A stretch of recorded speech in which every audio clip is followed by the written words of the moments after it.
என் அத்தைக்காக என்ன வேணாலும் செய்வேன் அப்படின்னு சொல்லி நம்ம தீபாவும் சொல்லியிருப்பாங்க. உன்னால இதை செய்ய முடியாது, தண்ணியில மிதக்கணும், காலையில இருந்து சாயந்தரம் வரைக்கும் நீ மிதந்துக்கிட்டே மந்திரத்தை சொல்லணும் அப்படின்னு சொன்னனால செம்ம டென்ஷனா இருக்காங்க. இது செய்ய முடியாதுங்கிறத கவலையில தானே தவிர இதை செய்யணுமேனு கவலையில தீபா இல்ல, செம்ம டென்ஷன்ல இருக்காங்க. என்னடா செய்ய முடியாம போயிருமோ என்னமோன்னு பயந்துட்டு இருக்காங்க. சாமி இதெல்லாம் என்னால செய்ய முடியாது சாமி, ஏன்னா எங்களுக்கு இதுக்கு தகுந்த ப்ராப்பரான ட்ரைனிங் எதுவுமே இல்லை அப்படின்னு சொல்றாங்க. அதுக்கு இன்னொரு வழி வேணா இருக்குது அப்படின்னு சொல்றாங்க. தண்ணிக்குள்ள என்ன சாமி சொல்லுங்க, நான் கண்டிப்பா செஞ்சிடறேன் அப்படின்னு சொல்லி தீபா சொல்றாங்க. அதுக்கு சாமியார் சொல்றாரு, அதாவது போலி சாமியார் சொல்றாரு, ஒண்ணுமில்ல, ஒரு மர பீப்பாயை வாங்கிக்கலாம், அதை நல்லா பூஜையெல்லாம் பண்ணி அதை கொண்டு வந்து தண்ணி நல்லா ஃபில் பண்ணி அதுக்குள்ள நீ உட்காந்து பூஜை பண்ணு அப்படின்னு சொல்றாங்க. என்ன சாமி சொல்றீங்க அப்படின்னு கேக்குறாங்க தீபா. ஆமாமா, ரம்யா சொல்றாங்க. என்ன சாமி சொல்றீங்க, தண்ணிக்குள்ள விட்டா அதோட போயிடுறதா அப்படின்னு சொல்றாங்க. அதுக்குதான் இன்னொரு விஷயமும் இருக்குது அப்படின்னு சாமியார் சொல்றாரு, அதையும் சொல்லுங்க அப்படின்னு சொல்றாங்க. இவங்க பேசிட்டு இருக்கும் போதே பாத்தீங்கன்னா நம்ம போலி சாமியாருக்கு தாடி கீழே கண்டு விழுந்துருது. சோகத்துல இருக்காங்க தீபா. அதெல்லாம் கண்டுக்கல, அப்படி கீழே குமிஞ்சு சோகமா என்ன பண்றது அப்படின்னு யோசனை பண்ணிட்டு இருக்காங்க. யோ தாடி தாடி அப்படின்னு சொல்றாங்க ரம்யா. அவர் அதுக்கு புரியவே இல்லை. அவர் பாட்டுல என்னமோ யோசனையில என்ன சொல்ற, தாடி தாடி தாடியா நல்லா தானே இருக்குது அப்படின்னு சொல்லி ஆப்போசிட் சைடு ஒட்டி இருக்க தாடி பார்த்துட்டு சொல்றாரு, இந்த சைடு பாருடா அப்படிங்கிறான்னு சொல்றாங்க ரம்யா. ஓ சாரி சாரி அப்படின்னு தாடி ஒட்டிக்கிறாங்க. அப்புறம் வந்து தீபா கிட்ட சொல்றாங்க, இந்த முத்து குளிக்கிறவங்களாம் என்ன பண்ணுவாங்க தெரியுமா, ஒரு சைடு எண்டை வந்து அவங்க கட்டிக்கிட்டு இன்னொரு சைடு எண்டு கயிறை அவங்க மச்சாங்கிட்ட கொடுத்துட்டு போயிடுவாங்க. கீழே ஏதாச்சும் ஆபத்து, மூச்சு விட முடியல, ஏதாச்சும் ஒண்ணுன்னா உடனே அவங்க கையெழுத்து இழுப்பாங்க, உடனே அவங்களும் மேலே இழுத்துருவாங்க அந்த கைத்தை. அது மாதிரி பண்ணிக்கலாம்ல அப்படிங்கிறாங்க. எனக்கு புரியலையே சாமி அப்படின்னு சொல்றாங்க ரம்யா. இரும்பு உனக்கு டீட்டெயிலா சொல்றேன். இப்போ மர பீப்பாயில வந்து தீபா உள்ள இருந்தா அதோட போயிருவாங்கன்னு தான் நினைக்கிறீங்க. அதனால மர பீப்பாயில ஒண்ணு கைத்தை கட்டிக்க, அதே கைத்தோட எண்டை வந்து நீ பிடிச்சி யாராச்சும் ஒருத்தர் நின்னுக்குங்க, அவங்களுக்கு பாதுகாப்பா யார் இருக்காங்களோ அவங்கள பிடிக்க சொல்லிரு, ஈஸியா போயிரும்ல அப்படின்னு சொல்றாங்க.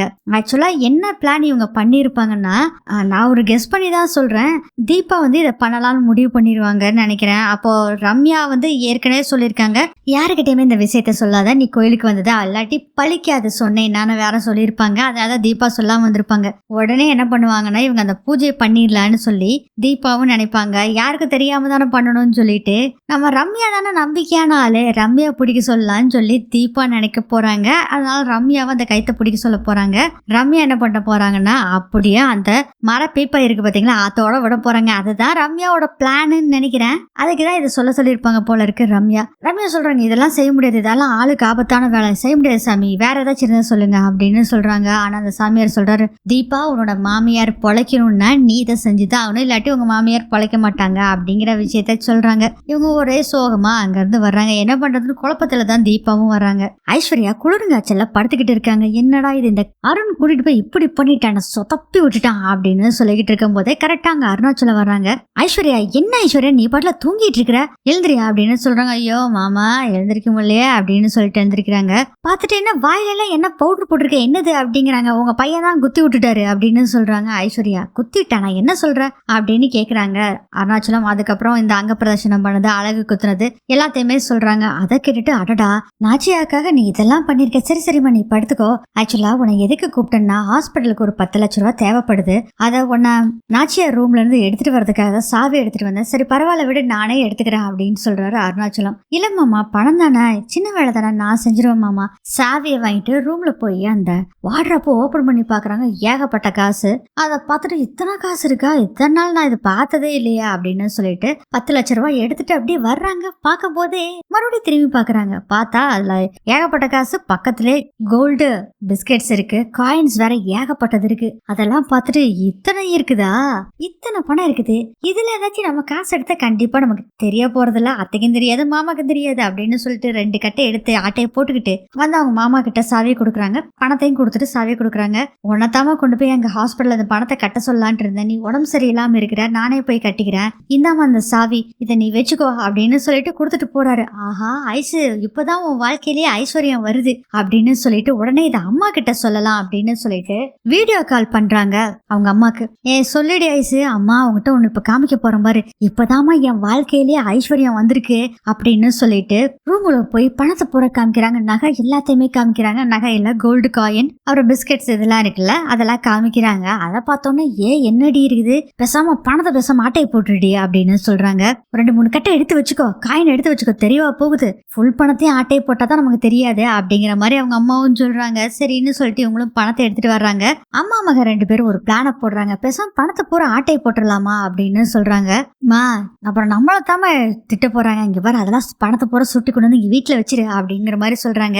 சரிம்மா அப்படியே செய்றேன் அப்படின்னு சொல்லிட்டு இவங்க ஏற்கனவே எடுத்திருந்தாங்க பாத்தீங்களா 1 லட்ச ரூபா, அதையும் வச்சுட்டு பூட்டிட்டு வெளியே வர்றாங்க. கரெக்டா அங்க மீனாட்சி வர்றாங்க. மீனாட்சி அந்த சாவி எங்க அப்படின்னு கேக்குறாங்க. ஏக்கா கேக்குறீங்க? இல்ல மாமா போன் பண்ணியிருந்தாரு, சாவி உங்ககிட்ட கொடுத்திருந்தாராமா, அதை வாங்கிக்க சொன்னாரு அப்படின்னு சொல்றாங்க. கிழவன் போட்டு கொடுத்துட்டான் பாரு, கொடுக்குற மாதிரி கொடுத்துட்டு அழுங்காம மீனாட்சி கிட்ட போய் சாவியை வாங்கிக்க சொல்லியிருக்கான் பாரு அப்படின்னு மனசுக்குள்ள நினைச்சுக்கிட்டேன். அக்கா சாவி எங்க வச்சேன்னு தெரியலையே, அத்தை பத்தியே கவலையா நினைச்சுக்கிட்டே இருந்தனா, கவலைப்பட்டுட்டே இருந்துட்டு எங்க சாவி வச்சேன்னு தெரியலையேக்கா, என்ன இஷ்யூ நீ, அதுலதான் பணம் எல்லாமே இருக்கு, அந்த சாவி எப்படியே தேடி எடுத்துரு அப்படின்னு சொல்றாங்க.